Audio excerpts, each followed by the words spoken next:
নমস্কার বন্ধুরা, আজকে আমি আপনাদের কাছে শেয়ার করব টক দইয়ের রেসিপি। আর এই টক দইয়ের রেসিপিটা আশা করি আপনাদেরও ভীষণ ভালো লাগবে। তো আমি এই টক দইটা কিভাবে বানাবো আপনারা কিন্তু পুরো ভিডিওটি দেখবেন। তাহলে চলুন কাজে লেগে পড়ি। কড়াইয়ের মধ্যে 1 লিটার দুধ দিয়ে দিচ্ছি। এই দুধটা নিয়েছি আমি প্যাকেটের।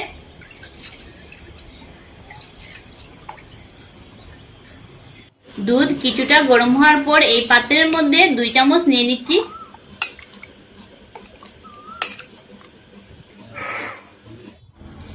এই কড়াইয়ের মধ্যে আমি 1 লিটার দুধ নিয়েছি। এখন এটাকে জাল দিয়ে ঘন করে 800 গ্রাম বানিয়ে নিব।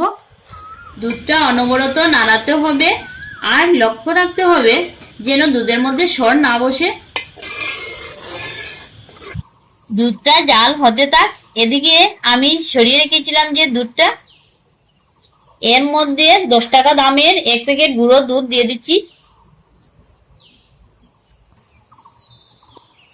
ভালো মতো মিশিয়ে নিব। দুধটা ফুটে উঠেছে, এখন আমি গুলে রাখা দুধটা দিয়ে দিচ্ছি আর হাফ কাপ চিনি দিয়ে দিচ্ছি। আরো 2 মিনিটের মতো আমি জাল দিয়ে নিব।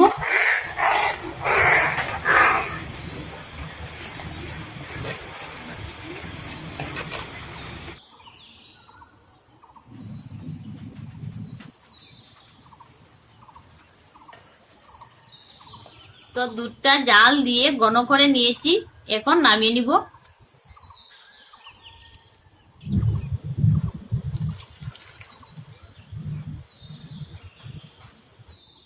তো দুধটা আমি নামিয়ে নিলাম। এখন এই দুধটাকে 3 ভাগের 2 ভাগ ঠান্ডা করে নিব। এখানে আমি গড়ে বানানো দই বীজ নিয়েছি 100 গ্রাম। এটা দিয়ে আমি দইটা বসাবো। দইটাকে একটুখানি ফেটিয়ে নিই।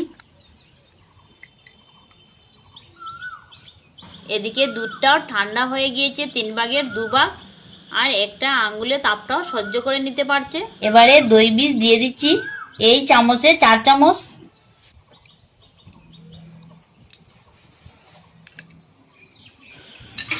মিশিয়ে নিব। খুব তাড়াতাড়ি কিন্তু এই কাজটা করে নিতে হবে, তা না হলে দুধ ঠান্ডা হয়ে যাবে।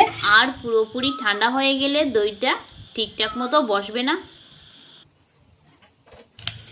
এই মাটির বাড়ে আমি দইটা বসাবো। কিছুটা দই বীজ আমি এই মাটির ভাঁড়ের মধ্যে লাগিয়ে নিচ্ছি।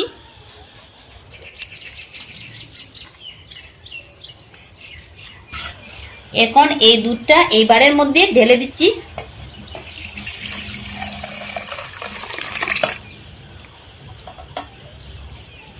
একটা পেপার দিয়ে বেঁধে নিচ্ছি।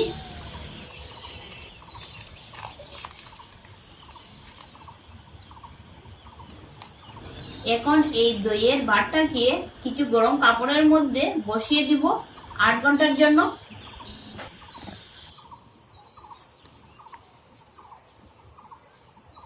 তো দইয়ের ভাঁড়টাকে আমি বসিয়ে দিলাম, আর নাড়াচাড়া করব না।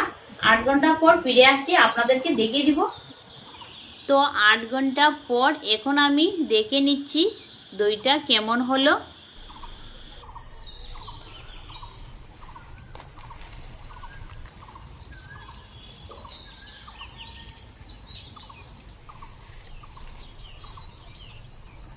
দেখুন কত সুন্দর দইটি বসেছে।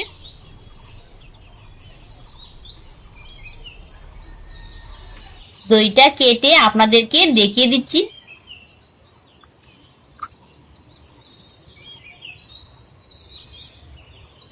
কি সুন্দর হয়েছে।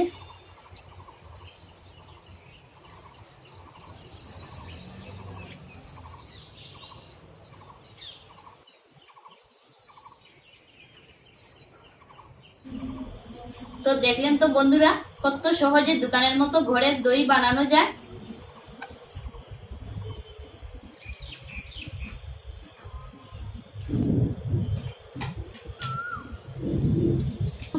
খুব সুন্দর হয়েছে। আর বন্ধুরা, আমার এই দইয়ের রেসিপিটা আপনাদের কাছে কেমন লাগলো অবশ্যই কমেন্ট করে জানাবেন। বন্ধুরা, ভিডিওটি ভালো লেগে থাকলে চ্যানেলটি সাবস্ক্রাইব করে আমাদের পাশে থাকবেন। ধন্যবাদ।